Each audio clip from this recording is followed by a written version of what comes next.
guys? How's it going? Mr. Arnold coming right back at you for another ODFP, Old Dead Famous People Showcase. And in today's showcase, we're going to be looking at Peter the Great of Russia. Let's calm on down. Let's give him a round of sound, ladies and gents.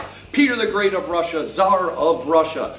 And what you have to understand about Peter the Great of Russia is this, that he is going to rule Russia for 43 years. Yes, 43 years. And he is going to walk into a Russia that's a little bit behind the times. Kind of like that guy that you see behind my shoulder with the mustache and mullet, okay? He's a little bit behind the times. In terms of understanding what Russia looked like, you have to listen right now. In the early 1600s, Russia was still a medieval state, untouched by the Renaissance or Reformation, and was largely isolated from the rest of Western Europe. It had remained a feudal state in which nobles had challenged the Romanov family for both power and authority. So we had nobility versus the monarch.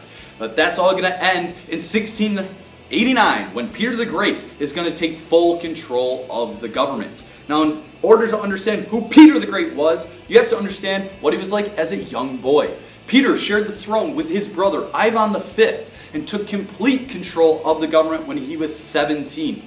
Now, Peter the Great is going to take control from Ivan V because it was determined at an early age that his brother Ivan V was unfit to rule. Although he was not formally educated, Peter the Great, his education stopped at age 10. He was extremely street smart and very, very curious. He would often hang out in the German quarter, where a lot of foreign people had lived in Russia. I'm talking about people such as the Dutch, the Germans, the English. They had lived there. And in this neighborhood, Peter would develop a thirst for knowledge and gain a greater understanding of Western culture and technology. Now, you might be sitting back and thinking, what the heck is Westernization, okay? Or Western culture?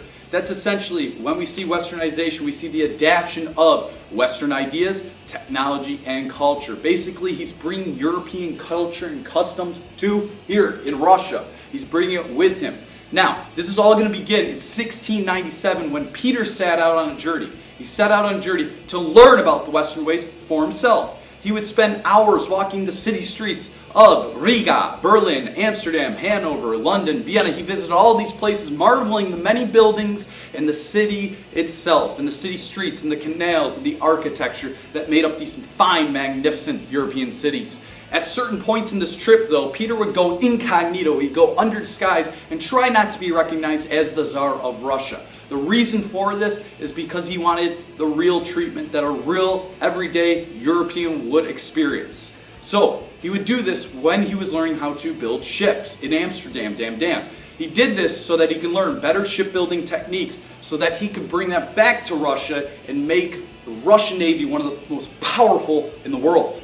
In all, this trip made Peter the Great realize just how far back Russia really was. Remember earlier I used that example with the guy with the mustache and the mullet? He's a little bit behind the times. That was Russia back then. All right, he is going to go back to Russia and he's going to try and change all that, okay? And it will involve, yes, grooming and hygiene of some sorts. Now, in terms of how he centralized the power in Russia, you have to understand he controls many different social interactions, such as controlling many different Russian institutions. For instance, he strengthened the military by focusing both on the army and navy and better educating the soldiers and sailors that were a part of the army and navy. He was able to build up the amount of ships in the actual navy by using the techniques he had learned, and with this building up of the navy and building up of the army, he was able to expand Russia to heights it has never ever seen before. He was able to take over certain ports here west in the Baltic. He was able to take over parts here in the Orient and Siberia, and he was able to expand all the way to the Pacific. And made Russia into one of the world's largest countries at that point in time. In fact, it was the world's largest country at that point in time. In addition to expanding Russia, he also westernized Russia, in which he brought about much social change that was seen even in everyday life. For instance, he made Russians dress in an attire that was more European. He also had a lot of the men who lived in Russia who had beards cut it off. The reason why he did this is because in Europe, the men were clean shaven. And this really ticked off a lot of people in Russia. Why? Because the length of your beard was considered to be a tradition in the Eastern Orthodox Church. The greater the length, the better you were serving the religious side of things here in Russia. So he had them snip it off. So that irritated a lot of people. However, he did not care, because remember, he had the divine right and he was the absolute ruler here. And because of that, he was able to build a whole freaking city named after him called St. Petersburg. If you were to go to St. Petersburg today, it's one of the largest cities in the world. It's one of the most magnificent cities in the world, full of great public squares and palaces and canals. It's very beautiful, and it was all centered on Peter the Great's idea of building a fine, magnificent European city. In terms of political affairs, he was able to control the nobles, just like Louis XIV. Peter was able to suppress the nobility's power. How? By having them work for him instead of their own individual interests. In return, he promised the nobles that they would get their land back and they would have their serfs. And this resulted in Peter the Great being able to take absolute and national power. And this helped him get the nobles to rely on him for leadership and decision making here in Russia.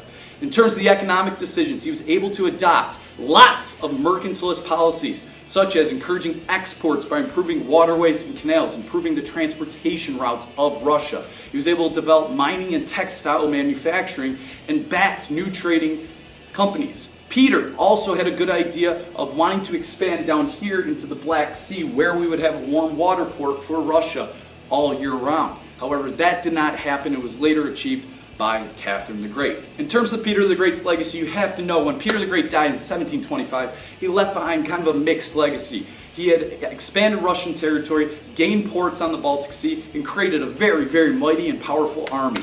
However, you have to understand that this came with a cost. But at the end of the day, you have to remember that Peter the Great made Russia into a world power, and he was able to get them out of isolation. All right, that's all I have for today's ODFP showcase on Peter the Great. If you guys have any comments or questions, you know where to put them. For this episode or this installment of the showcase, Mr. Arnold signing out. I'll see you guys later. Thanks for watching. See you later.